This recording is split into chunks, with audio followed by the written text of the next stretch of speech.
Ederson platformasının təsis etdiyi, Şantemimcə maliyyələşdirdiyi proqramlama dərsləri, PHP proqramlama dərsləri davam eləyir. Keçən dərsdə dövr operatorlarına baxdıq. Bu dərsdə də dövr operatorlarına baxmağa davam edirik. Dövr operatorlarının sonuncu dərsidir. Parametrli dövr operatorlarına baxırıq. Parametrli dövr operatoru nədir? Parametr nədir? Ona baxaq. Parametrli dövr operatoru deyəndə alqoritmik olaraq başlanğıc, son və addım sayı olan, yəni parametrlər bunlardır.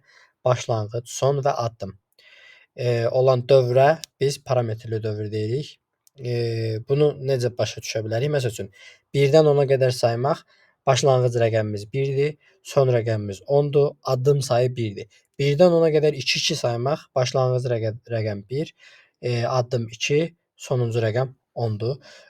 Bu şəkildə dövrlərə biz parametrli dövr deyirik və yaxud hər hansı bir listənin, arrayın, çoxluğun, massivin Azərbaycan dilində mən kompüter mühəndisliyi ixtisasını oxuyanda kitablarda bu fərqli qaydada yazılırdı. Massiv olaraq eşidə bilərsiniz, çoxluq olaraq eşidə bilərsiniz, amma təməl olaraq hamısı list, ingiliscə dediyimiz list, array məntiqinə uyğundur. Məsəl üçün buradan bir normal bir for döngüsü açaq. For döngüsü hardan başlayır? Bu qaydada sıfırdan başlayır.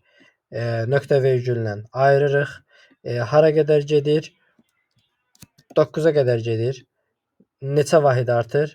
1 vahid artır. Bunu 2 vahiddə eləyə bilərik. Hətta belə eləyək. Keçən səfər bunu while-da 1 vahid eləmişdik. Burada 2 vahid eləyək. I bərabərdir.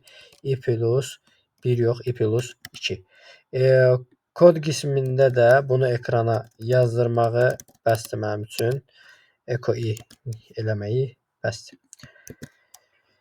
Deməli, gördüyünüz kimi 0, 2, 4, 6, 8 kimi ekrana yazdırdı.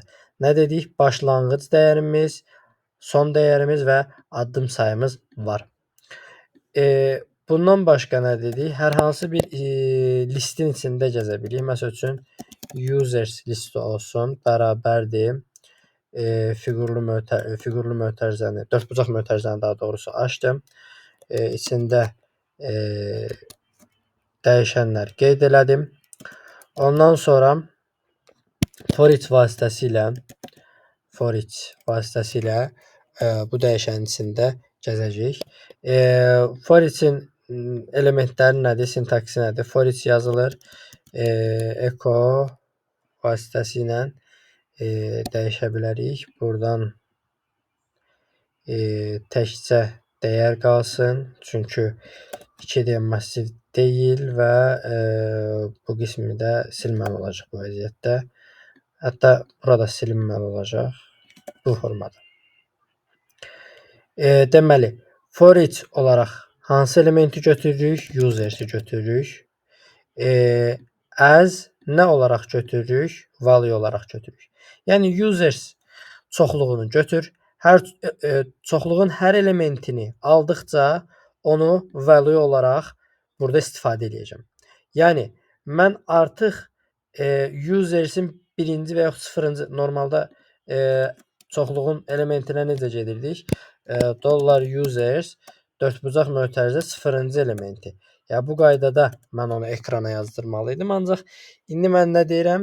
Sən artıq bunun içində avtomatik gəzirsən. Burada neçə dənə istifadəçi varsa onu avtomatik gəz və hər birini mənə value dəyişəni olaraq ver. Bunu save elədim və run elədim. Əli, Vəli, Ayşə, Fatma, Məhməd.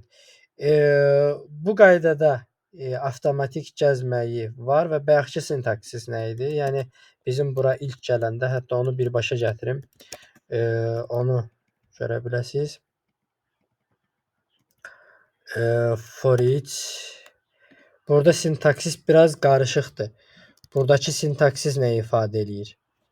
Hətta bunu siləndən sonra bu qaydada da yaza bilmək olmalıdır. İkinci bir dəyişən qeyd eləyək. Dollar variable.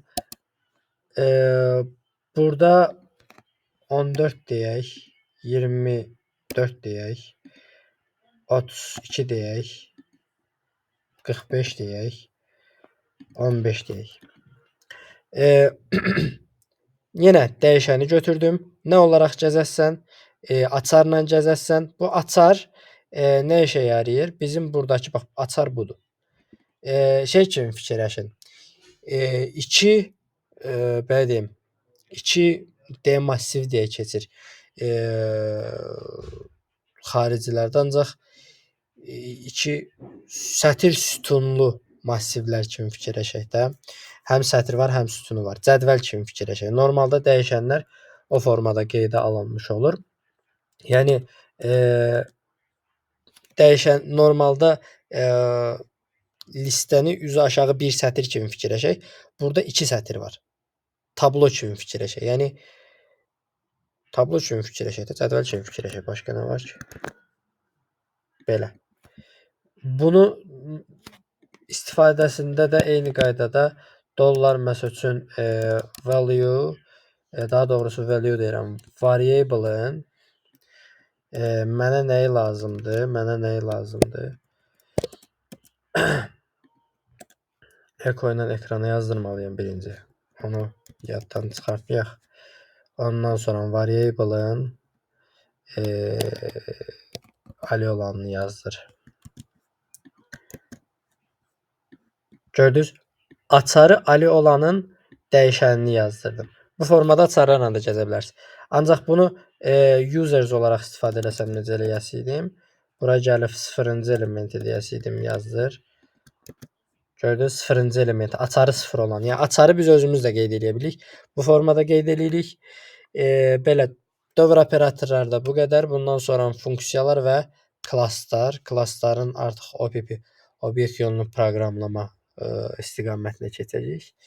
Ondan sonra da bir dənə tam veb saytla bütün prosesləri bağlayaq. PHP dərslərini qutaraq.